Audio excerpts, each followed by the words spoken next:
Bismillahirrahmanirrahim. Assalamualaikum warahmatullahi wabarakatuh. Dan semangat sejahtera saya ucapkan kepada semua murid-murid yang dapat mengikuti video ni. Okey, hari ni cikgu akan sambung dengan unit yang ke-8.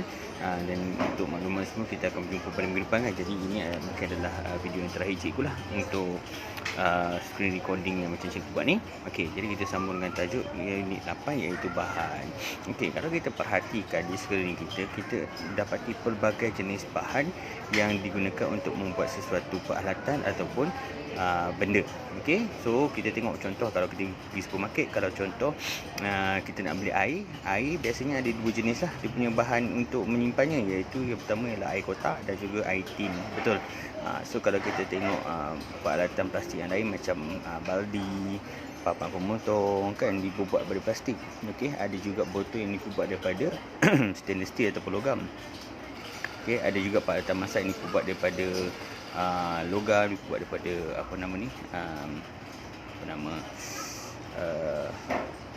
macam lesung batu kan, dibuat daripada batu dan sebagainya. Jadi ini adalah berkaitan dengan sifat bahan tersebut.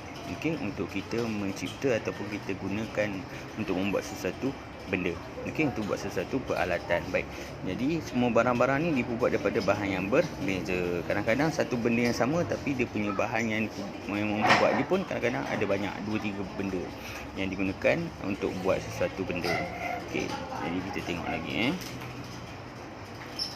Okey, sumber asal bahan. Kita kena faham daripada mana kita dapat bahan-bahan ni. Okey, dia ada sumber asal. Yang pertama sekali ialah tumbuh-tumbuhan. Okey, tumbuh-tumbuhan ni seperti mana kita tahu ialah pokok-pokok lah. Pokok getah, pokok balak, pokok kapas. Okey, ini adalah 3 yang paling penting lah.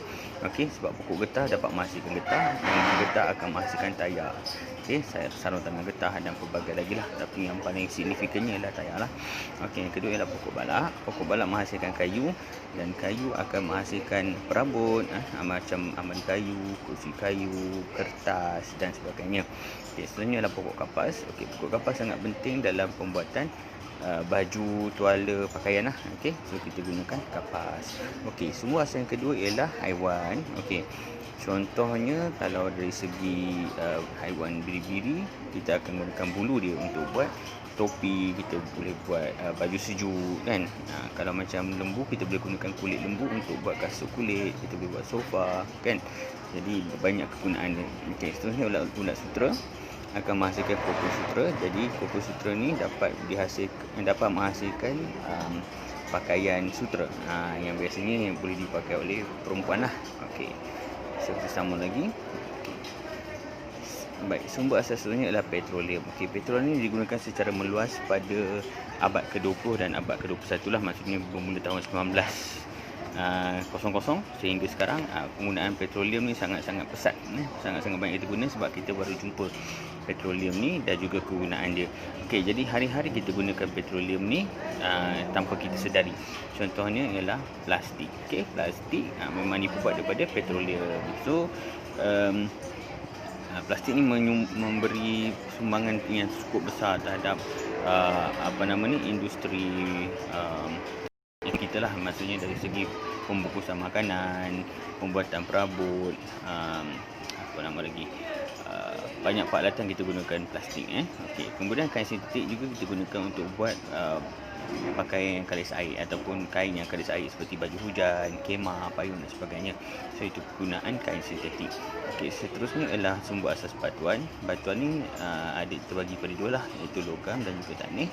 Okey, logam biasanya kita kena gali lah, kita kena cari dalam tanah. Okey, contohnya emas, kuprum. Okey, ada banyak lagi lah kalau kata logam ni.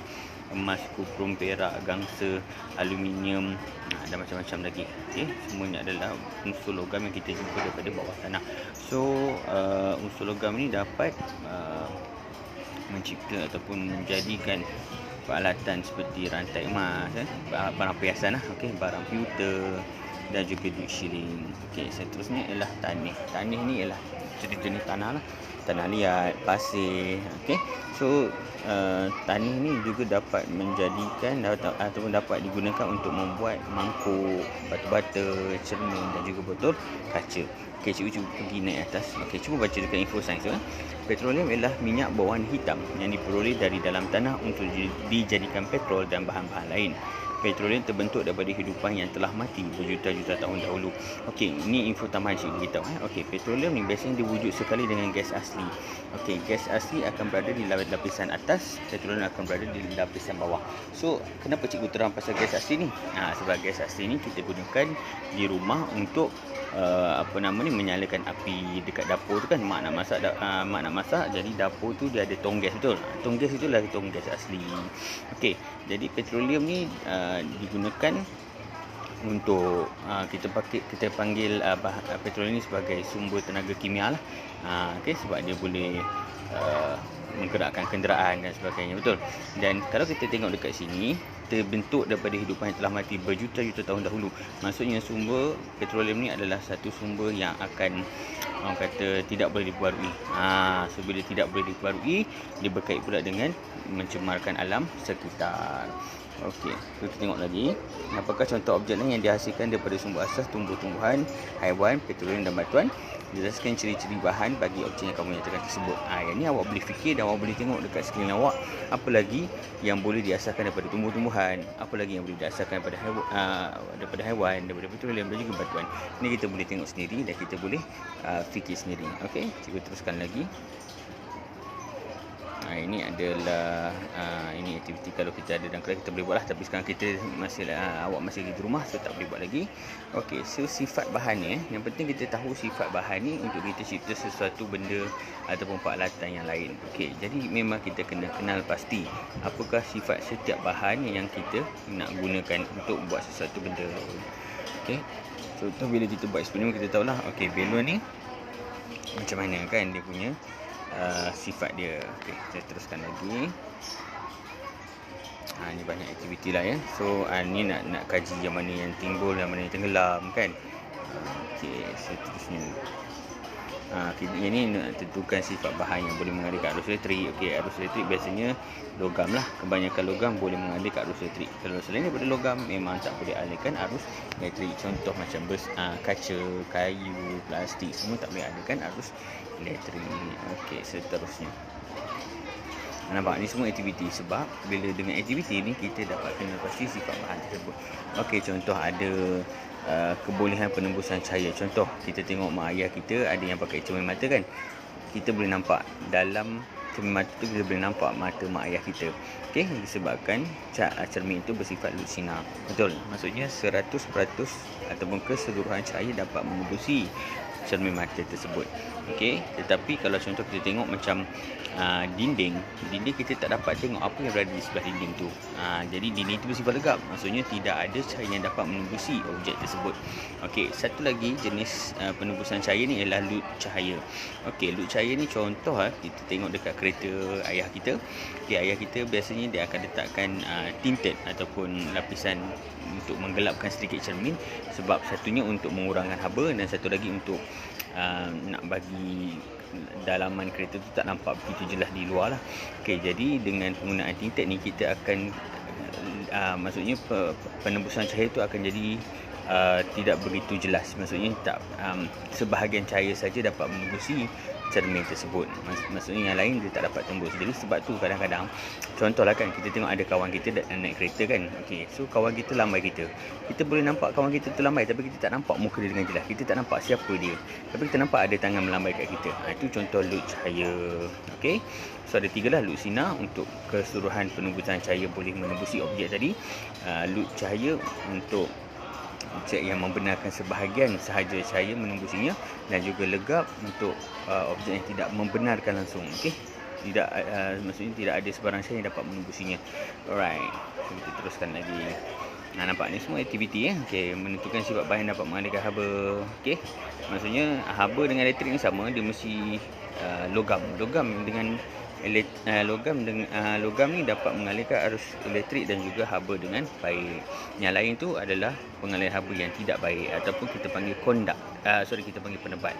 Kalau yang boleh mengalirkan arus elektrik dengan haba ni kita panggil konduktor elektrik, konduktor haba, iaitu logam. Kalau kata yang tak boleh, maksudnya dia adalah penebat haba ataupun penebat elektrik. Selain daripada logam, dia adalah penebat haba dan juga penebat elektrik. Contoh kayu, plastik, seramik dan sebagainya. Semua tu adalah bukan logam, jadi semuanya adalah penebat. Okey, seterusnya tengok lagi kekenyalan bahan. So kalau aktiviti kekenyalan bahan ada dua saja yang boleh bersifat kenyal, iaitu yang pertama ialah getah dan yang satu lagi ialah spring. Okey, kedua-duanya mempunyai kita panggil rintangan. Maksudnya bila kita tarik ataupun kita mampatkan, dia akan cuba kembali ke bentuk asal. Betul tak? Macam getah kalau kita tarik pun nanti dia akan kembali ke bentuk asal. Spring pun sama. Okey, aplikasi sifat bahan. So maksudnya bila kita gunakan sifat bahan ni dan kenapa kita gunakan dia. Contoh kita nak buat kereta mainan. So apakah jenis kereta mainan ataupun apakah sifat yang kita nak. Okey, kalau kita nak sifat kereta mainan ni bersifat keras, kita kena pakai logam. Kalau kita nak kurangkan kos, kita boleh pakai plastik. Contohlah. Tapi kalau untuk tayar memang kita kena pakai getah. Kita tak boleh pakai benda lain. Right.